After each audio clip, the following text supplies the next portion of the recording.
felt like the United States was doing more good than bad in the world. But I think they may actually be going back on that now with the election of Trump and him being basically universally unpopular, not even in his own country. He has something of a 30% approval rating now, but he's also incredibly unpopular in the rest of the world. Yeah, that's also very true. And we, like, Donald Trump, a lot of socialists almost wanted Trump to get elected over Hillary because Donald Trump because Donald Trump had promised. Well, he said, America first. America's not going to go around invading other countries. They're not going to get involved in anything else. The military's expensive, blah blah blah, and he said on his in his inauguration speech, America first, and people kind of took that as, well, okay, so he's not going to do a bunch of shit in Syria. He's not going to do this. He's not going to do that.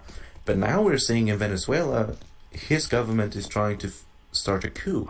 The CIA is, just like they did in Chile, attempting to perform a coup to overthrow the government of Venezuela. And so, basically what he said was complete bullshit. And he's continuing the trend of America doing whatever America wants to do and overthrowing anyone they disagree with. Yeah, I never understood why people actually thought Trump would be against war and be against U.S. imperialism. I knew he was going to be that way. The reason why I wanted him to win in the first place was I basically believe that as Republicans, they're going to go so far to the right, considering where the American spectrum is now, where we don't even know what actual socialism is, to the point where you're going to substantively crash the economy within the next 4 years, and that's going to be a perfect reason to switch to a full socialist society. So acceleration. Yeah. Yeah. So we've established that the biggest threat to socialism as a whole is the United States of America. So if anarchists and communists were to join hands and sing Kumbaya and fight the United States together, could they win? Well, we definitely could win. I believe that most Americans, when you take a poll of them, believe in what I would consider more socialist policies, such as the government providing health care, what else? Getting out of war. We hate the Afghanistan war. 17% approval rating. Yeah. By and large, when you look across the spectrum, the only thing that the American people are very conservative on is the death penalty, or we still believe in the death penalty for some reason. Yeah. So I honestly believe that the only reason why the left in the U.S. doesn't have as loud of a voice as it should is all the infighting in the Democratic Party itself. Since we have a major two-party system, one party can shift to the right, and that other party has to follow it. Yeah. But another party can shift to the left, and the party will have to follow it as well. Otherwise, that party starts losing more voters. We have actually seen the Democratic Party shift to the right now after the election of Trump. They were kind of... It's like I always say, we have the Republican Party and the far right party. Yeah. So, you believe quite firmly, if I remember correctly, that that socialism can happen in the United States rather soon, within the next 10, 20, 30 years? If we play our cards right, definitely. If we're going to have socialism worldwide, it kind of needs to happen in, I would say, about 3 major places. Yeah. France, Germany, and the US. Considering how those are some of the biggest economic powerhouses of the capitalist society. Yeah. This globalization of capitalism, which is a necessity for it to thrive and survive by expanding into all markets and robbing all people of all resources that are valuable, requires that there be certain powerhouses. And I've seen 3 major economic powerhouses. And considering how Macron is, and how Merkel is, and how Trump is, I'm pretty sure that Macron and Trump will crash their economies pretty easily if they make one misstep. Merkel is pretty good, though, at keeping things under control, which is the scariest part of her. Yeah. Merkel. Is that a dog barking in the background? Was that a dog barking in the background? Probably. There are about 17 dogs in this neighborhood. Jeez. Yeah, Merkel, funnily enough, was born and raised and educated in East Germany. So she received East German education in economics. Obviously, she's not a socialist, but perhaps she learned she learned a thing or two from the East German economy, which was surprisingly stable. It wasn't as great. The GDP wasn't as high. The standard of living wasn't as high as in the West, but the economy, like in the entirety of the Eastern Bloc and the Soviet Union, was stable. It was slowly and steadily rising and never dipping. There were no recessions, there were no Great Depressions. Whereas in the West we saw the Great Depression in 1930, and then we had another one about 10 years later, and 15 years after that, and the latest one was in 2008. I think we're due for one within the next 10 years. I would call it sooner. Yeah, I mean, this is something that Marx predicted like 150 years ago. Was that when Marx was alive, when he was writing, I mean, he was alive during the French Revolution, and he was alive during the Industrial Revolution, during the industrialization of England. And I mean, it was incredibly long ago, but even back then he said and correctly predicted that about every 20 years capitalism would have a recession, and that's the theory of the business cycle that we call now. It's a much friendlier name than every 20 years we have a Great Depression, but that has basically held true, and is still holding true, and even in China, we've seen China adopted a lot of market reforms since the 80s, and even they had a brief and manageable. They managed to overcome it, but they had a brief recession, a stock market crash in 2015, and so we've kind of found that capitalism inherently has crises, it has recessions and depressions, and there's just no way of getting around it. The way China managed to deal with it was basically contain capitalism within certain few areas where the capitalism was easily monitored and regulated and controlled, and even then they had a recession and they had a stock market crash. So capitalism is this beast that China has tried to cage in, but it doesn't work. It breaks out, and it necessitates recession.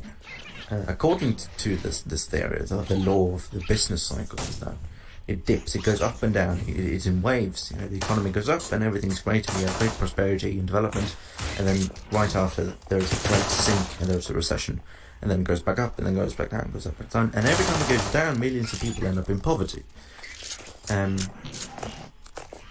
So how, Merkel has managed to keep Germany from having their own crashes and recessions and depressions, but Germany is still very much affected by the global capitalist market. Like in 2008, when the United States had its mortgage crisis, I can't remember what you call it, savings and loan crisis or something of the matter. I think it's the housing crisis. Yeah, the housing bubble. I can't remember what it was called. Yeah, it's about to start again too. It's funny how you mentioned the great boom in the economy, and then the amazing crash, because as of now we're experiencing wealth inequality similar to the Gilded Age, the Roaring '20s, basically. Yeah, we're showing those signs, and that's why I believe that the next crash is even closer, especially when you consider student loan debt bubble, which is continuing to rise, which is unsustainable, and then housing prices are finally going back up. But it's going up at such a rate that indicates that we're in another housing bubble. Yeah.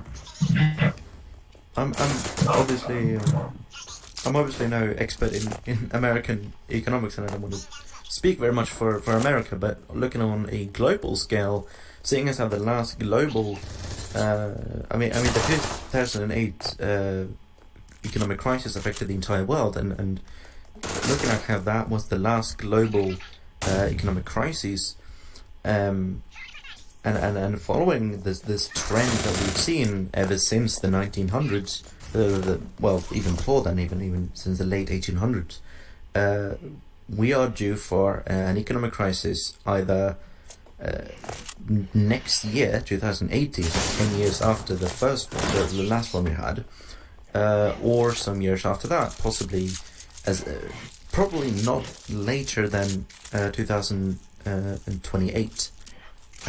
Like there has never been 20 years between economic crises. Like 20 years, that has never happened. We have never gone 20 years without an economic crisis since 1900, since 117 years ago. So we are going to have another Great Depression, or not a Great Depression, but another recession before 2028, and when that happens, the entire capitalist world is going to feel it. And I believe that pretty much the only countries that are not going to feel it are the only ones that have managed to stay away from the influence of the United States, to not be influenced by America, the American economy, and American political influence, and that's Cuba, and that's China, and that's Vietnam and Laos, and the socialist nations and regions of the world. So even countries like Rojava, which doesn't really have a stable economy because they're just a rebel group essentially, but also the separatist autonomous municipalities, North Korea even to some degree, and all of these well, China isn't that small, but the smaller the socialist nations of the world, even the non-capitalist nations, like I wouldn't call North Korea a socialist nation, but they're certainly not capitalist.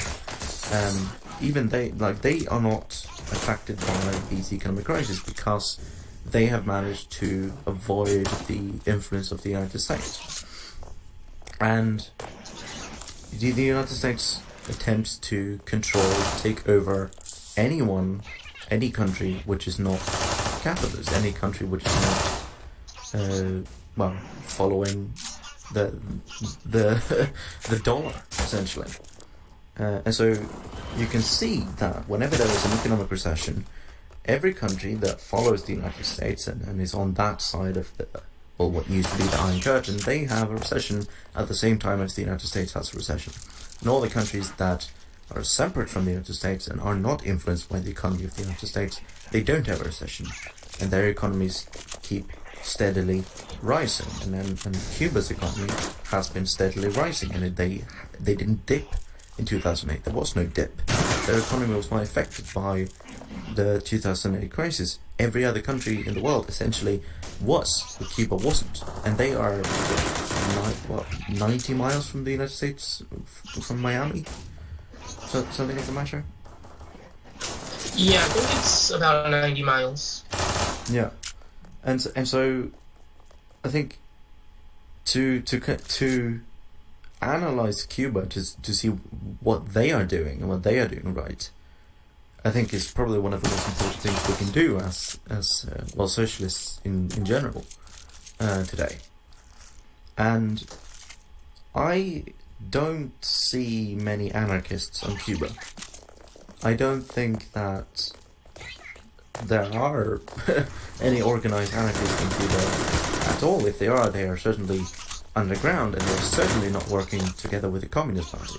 Just to bring us back to the original topic we were supposed to talk about. It doesn't seem like Cuba is so successful because they have created this united leftist front with the anarchists. It seems like there are no anarchists. That whatever anarchists were on Cuba have converted to Cuban socialism. Really true, but when you consider basically just the size of the countries, I think you need to be among the left. Cuba is a relatively small island, and it's not that hard to get the populace on your side, considering who Fidel Castro was. But when it comes to the United States, we're essentially just too big to have one small group of communists and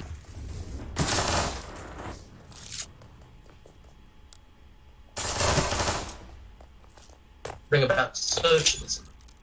Sorry, you cut out a bit. Oh. Well, I said, basically considering how small Cuba is, I think that in the United States we need a united front simply because the population is just incredibly large, and we need to have a united voice in saying what we want rather than pointing out our differences all the time. Because then that sparks up division, and it just creates more of a reason for people to ignore the left, which is what they've been doing in the United States for quite a while. Now, so what you're essentially saying is that a united front is not always necessary. It's not always necessary in smaller countries, but in bigger countries it is. Exactly. I suppose there's some truth to that. When the Soviet Union split up quite drastically, they gave a lot of autonomy to local regions, and obviously they created the Soviet Socialist Republics, the independent, not independent, not sovereign, but politically independent socialist republics: Ukraine, Georgia, Azerbaijan, Armenia, Estonia, Latvia, Lithuania, Belarus, and all the Central Asian ones, which all end in Stan. And also the autonomous oblasts and all the different regional types of government within the Russian Socialist Republic. So they had one communist party, and they had one ideology, Marxism-Leninism, which the entire country followed, and which all the socialist republics followed. But they gave autonomy to regional political entities. Like the Jewish Autonomous Oblast was a region intended to be a completely politically autonomous area within Russia, which would give a voice and a home to the Jews of the Soviet Union. But they never aligned, they never united with the anarchists. And there were quite a lot of anarchists in Russia, but they never gained political influence, any more political influence than the regular non-politically aligned citizens. And they still managed quite well.